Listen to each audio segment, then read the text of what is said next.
یموج فی بعض، اور ہم ان میں سے بعض کو، یعنی جو یاجوج ماجوج ہیں ان میں سے بعض کو، یوم اذن، جس دن ایسا ہوگا، جس دن اللہ کا وعدہ آئے گا اور یہ دیوار ٹوٹے گی، یموج فی بعض، ہم ان کو ایسا کر دیں گے کہ یہ ایک دوسرے میں گھس رہے ہوں گے۔ یہ مضمون احادیث میں آیا ہے۔ دیکھیں قرآن میں اور احادیث صحیحہ میں جو یاجوج ماجوج اور اس دیوار کا ہمیں ملتا ہے نا، میں صرف اس کو آپ کے سامنے بیان کروں گا، باقی اس بارے میں ڈیٹیل میں آپ جائیں گے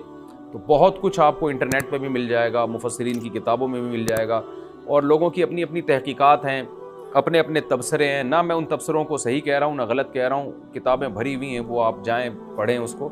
لیکن جتنی بات قرآن سے اور صحیح احادیث سے یاجوج ماجوج کے بارے میں ثابت ہوتی ہے، میں صرف اس کو آپ کے سامنے ابھی پیش کر رہا ہوں۔ پہلا عقیدہ تو یہ ثابت ہوتا ہے کہ یاجوج ماجوج ایک قوم ہے، انسان ہیں، وہ کوئی انسانوں کے علاوہ کوئی الگ مخلوق نہیں ہے، لیکن ہیں بڑے فسادی۔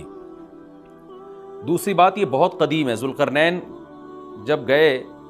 تو اس سے پہلے کی یہ قوم ہے، اور زمین میں پہلے سے فساد مچا رہی ہے، لیکن بہت زیادہ ان کی کثرت نہیں تھی جتنی کثرت قرب قیامت میں ہوگی، کیونکہ نسل ان کی بہت تیزی کے ساتھ بڑھ رہی ہے۔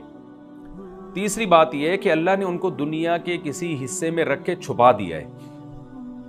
چھپایا اس لیے ہے کہ ان کے ظاہر ہونے کا ایک ٹائم ہے، اور وہ ہے حضرت عیسیٰ علیہ السلام کا دور۔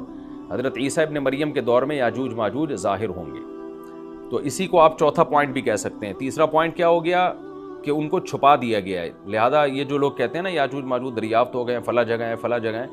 تو بھائی ہمیں جب ایک چیز چھپا دی گئی ہے اور ایک ٹائم بتا دیا گیا ہے کہ اس ٹائم پہ ظاہر ہوں گے، تو اس سے پہلے وہ دریافت ہو ہی نہیں سکتے۔ پہلے دریافت ہو گئے تو اس کا مطلب نبی صلی اللہ علیہ وسلم کی گویا پیش گوئی غلط ہو گئی، تو جو جس کا ٹائم ہے اسی ٹائم پہ وہ ظاہر ہوں گے۔ چوتھی بات میں نے جیسے بتائی کہ حضرت عیسیٰ علیہ السلام کے دور میں وہ ظاہر ہوں گے۔ پانچویں بات، صحیح حدیث سے یہ بات ثابت ہے کہ یاجوج ماجوج وہ جو دیوار بنی تھی اس کو چاٹتے رہتے ہیں، ختم کرتے ہیں۔ اب چاٹنا کا جو لفظ حدیث میں ہے اس سے مراد زبان سے چاٹنا بھی ہو سکتا ہے، اور یہ کنایا بھی ہو سکتا ہے کہ اس کو ختم کرنے کی کوشش میں لگے ہوئے ہیں۔ اور ایسے چاٹنا، جب ہم کوئی چیز چاٹتے ہیں نا تو بہت تھوڑی تھوڑی وہ ختم ہوتی ہے، تو اتنی موٹی اتنی بڑی دیوار ہے کہ وہ انہوں نے اپنی اسٹرگل اور اپنی محنت نہیں چھوڑی ہے، تو وہ دیوار کو کسی نہ کسی طریقے سے گھسائی میں اس کے لگی رہتے ہیں۔ تو زبان سے بھی چاٹنا ہو سکتا ہے، اور کسی اور طریقے سے اس کو ختم کرنے کی کوشش بھی مراد ہو سکتی ہے۔ اور حدیث میں آتا ہے کہ ایک دن آئے گا وہ جب ختم ہونے والی ہوتی ہے نا، تو وہ کہتے ہیں کہ ہم کل اس کو دوبارہ شروع کریں گے اور کل ہم اس کو ختم کر دیں گے، لیکن وہ اللہ تعالیٰ اپنی قدرت سے دوبارہ اس دیوار کو اتنا ہی موٹا کر دیتے ہیں جتنا ذوالقرنین نے کیا تھا۔ تو قرب قیامت میں جب حضرت عیسیٰ علیہ السلام کا ظہور ہوگا تو وہ یہ کہیں گے ہم انشاءاللہ اس کو کل ختم کریں گے۔ تو انشاءاللہ کا لفظ جب استعمال کریں گے، کیونکہ وہ قوم ہے کافر، وہ اللہ پہ اعتماد کرنا، اللہ پہ توکل کرنا یہ چیز نہیں ہے۔ جیسے کافر تو نہیں کہے گا نا اللہ نے چاہا تو وہ اللہ پہ یقین نہیں رکھتے، تو وہ جب اللہ کا نام لیں گے اور کہیں گے کہ اللہ نے چاہا تو ہم اس کو کل ختم کر دیں گے، تو پھر اس نام کی وجہ سے وہ دیوار ختم ہو جائے گی۔ اس کی مثال ایسے جیسے حدیث میں آتا ہے، پچھلی قوموں میں ایک نوجوان تھا جو جادوگر کے پاس بھی جاتا تھا اور راہب کے پاس بھی جاتا تھا، جس کا سورہ بروج میں تذکرہ ہے، والسماء ذات البروج میں۔ تو جب وہ نوجوان پکڑا گیا، وہ مسلمان ہو گیا تھا، بادشاہ نے اس کو بھیجا تھا جادوگر کے پاس کہ جادو سیکھے، لیکن وہ راہب کے پاس جاتا، عیسائیت سیکھی اس نے اور نیک مسلمان بن گیا۔ تو بادشاہ نے اس کو قتل کرنے کی حتی الامکان کوشش کی، مگر وہ قتل نہیں ہو پا رہا تھا۔ بادشاہ نے اس کو پہاڑ پہ بھیجا اپنے سپاہیوں کو لے کے کہ پہاڑ سے لے جا کے اس کو گرا دو، لیکن اللہ نے مدد کی کہ وہ سپاہی گر گئے، یہ بچ گیا۔ بادشاہ نے حکم دیا اس کو سمندر میں لے جا کے غرق کر دو، وہ سارے سپاہی غرق ہو گئے، یہ بچ گیا۔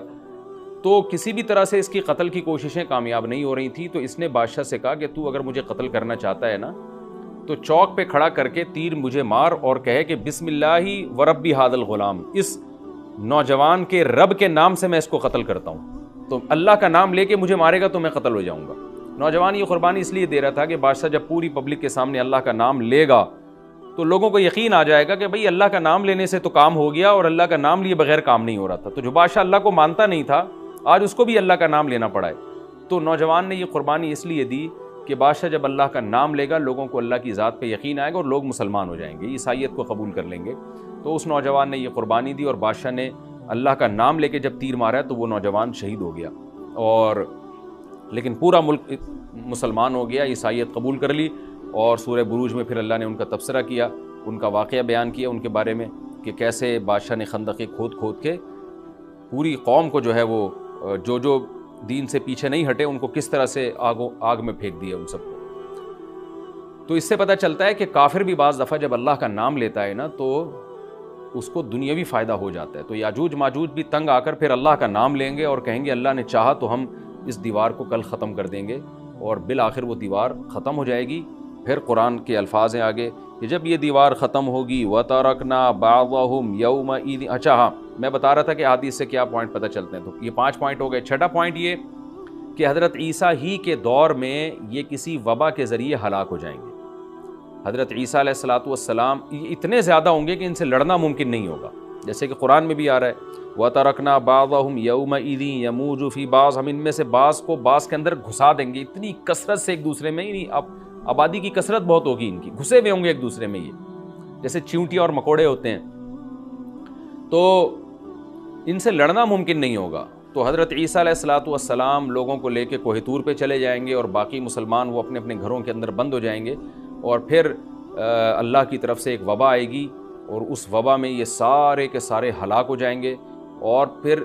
جب ہلاک ہو جائیں گے تو اتنی زیادہ ان کی لاشیں زمین پہ ہوں گی، اتنی زیادہ کہ انسانی آبادی ان کی لاشوں سے متعفن ہونا اور بیمار ہونا شروع ہو جائے گی، ان کی لاشوں سے بدبو اٹھے گی، اور ظاہر ہے انسان ہوں گے یہ،